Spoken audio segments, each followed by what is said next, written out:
அனைவருக்கும் அன்பான வணக்கம். தினம் ஒரு திருக்குறள். நாடோறும் நாடுக மன்னன் வினை செய்வான் கோடாமை கோடாது உலகு. இதில் வள்ளுவர் என்ன சொல்ல வர்றார் அப்படின்னு பார்த்தீங்கன்னா, தொழில் செய்கின்றவர்கள் கோணாதிருக்கும் வரையில் நிறைய பிஸ்னஸ் பண்ணிட்டு இருக்காங்க, நிறைய வேலைகள் செய்து கொண்டு இருக்கிறாங்க.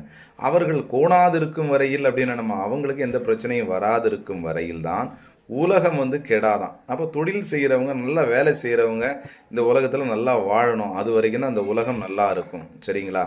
அதனால் மன்னன் என்ன பண்ணணுமா, அந்த அரசன் என்ன பண்ணணுமா, அந்த தொழில் நடத்துபவர்கள் என்ன பண்ணணும் அப்படின்னு சொன்னால், நாள்தோறும் ஒவ்வொரு நாளும் என்ன பண்ணணும், அவனுடைய நிலையை ஆராய வேண்டும். தொழில் செய்கின்றவர்கள், உழைக்கின்றவர்களுடைய நிலையை யார் ஆராய வேண்டும்?